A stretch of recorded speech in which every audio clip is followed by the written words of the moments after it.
Hey there, fight fans. Today in this video, the Gypsy King Tyson Fury publicly stated that Francis Ngannou was afraid of him and then also called him a chicken. And now Ngannou has finally broken his silence and responded to Tyson Fury. Later in the video, disappointing news for the mixed martial arts community. There's the headline, there's the news, there's the accusations, and there's a statement, there's the denial.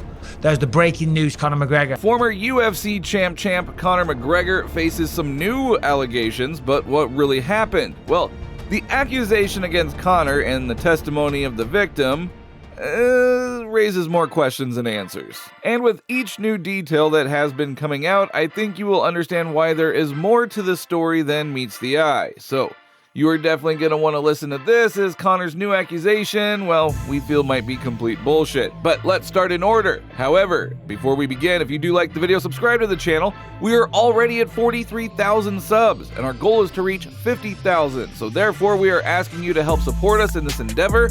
So thank you very much in advance. This is a message to Francis Ngannou. Yesterday, Tyson Fury reignited his rivalry with Ngannou on social media, stirring up a wildfire of excitement as he publicly stated that Ngannou was afraid of him and also called him a chicken. Regardless, Ngannou has made it clear that securing a boxing match with Fury is his top priority. I thought you wanted smoke. Let's have a real fight. Wembley Stadium 2022. Now Ngannou then replied, "Don't you dare think that I'm looking away from you. You are still my priority. I go for all the smoke 2023. Now this rekindled their longtime feud, which had been dormant for months. The boxing star ended on social media writing, "Bring it on, big boy. You wouldn't last a round with me, muscles." Ngannou, however, pushed for a new deal, including a clause that would allow him to compete in an MMA fight with Tyson Fury. And as you remember, last year the Gypsy King floated this idea by calling out Ngannou through social media for an MMA match, following boxing rules and wearing MMA gloves. And after accepting the offer, Ngannou countered it with his own terms of using boxing gloves but abiding by MMA regulations instead. In the text message, like, we've all done this, but to watch a guy in that position that could command, should have the connections, should have already had this done behind the scenes, should have been able to come out and make an announcement, instead lobby a joke to the world with pieces that just simply couldn't. I mean, it was just weird. Are these guys gonna do it or not? If they're gonna do it, why are they doing it in a cage? Why are they doing it with 4-ounce gloves? Why are you calling boxing Queensberry? Or why don't we make this real simple? Tell me that. Why don't we make this real simple? Because then we'd have to do it. That's why. Also, the famous Bob Arum, Fury's co-promoter, expressed interest in seeing this fight happen, along with a tempting offer that could bring Fury back into the ring. But Francis Ngannou has set his sights on returning to the ring by year's end.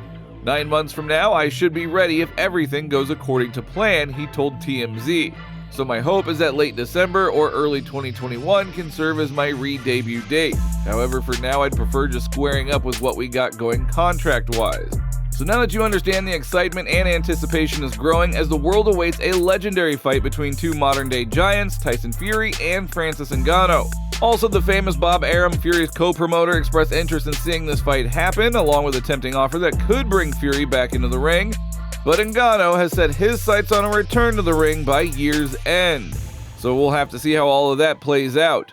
So now that you understand, the excitement and anticipation is growing as the world awaits the legendary match between two modern-day giants, Tyson Fury and Francis Ngannou.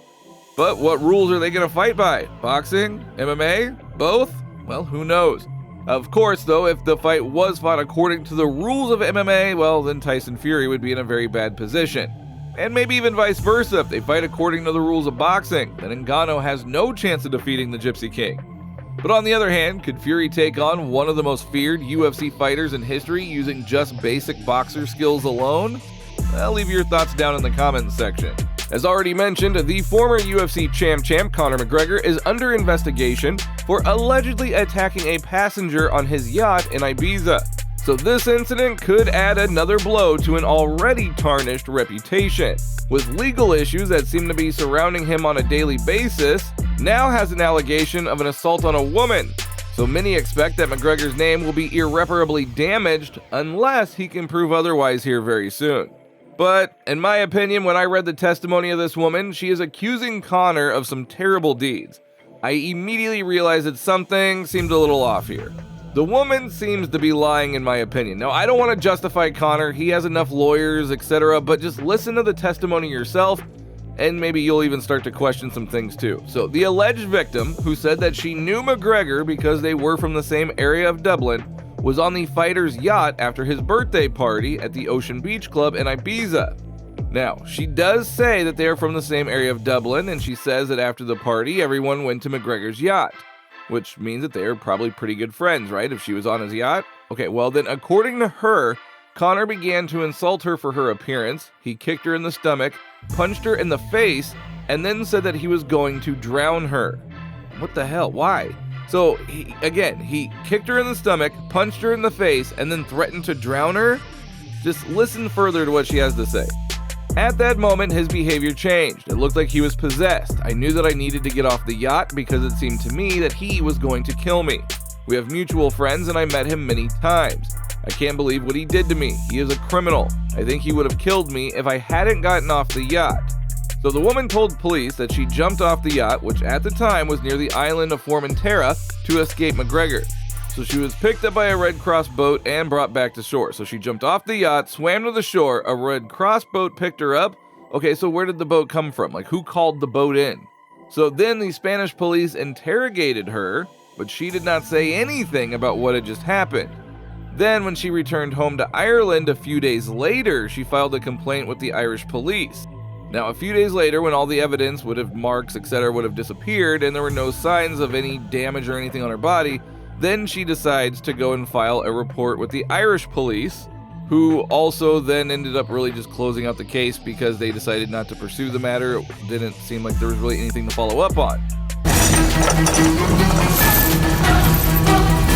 So he kicked her, he punched her, he threatened to kill her, she jumped off the yacht, almost drowned. She was exhausted and scared, sitting in the police station in Ibiza and not telling the police anything? I mean, come on, that sounds a little crazy, right? Now, of course, Conor is not an angel. He is constantly doing stupid stuff. But in this story, you immediately kind of feel that her story is bullshit. What do you not understand about that? Anybody can say anything. It doesn't make it true. The alleged incident is currently under active investigation, so the next step will be interviewing everybody and investigating authorities will be getting all of that information, and then after that, the judge will then review the case and decide whether or not to open up criminal proceedings on inflicting bodily harm. So we're going to be following this very complicated and confusing story, but hey, what do you all think about it? Leave your thoughts down in the comments below. So that is all for today. If you liked the video, don't forget to like and subscribe to the channel because it is very important to us, and thank you all in advance.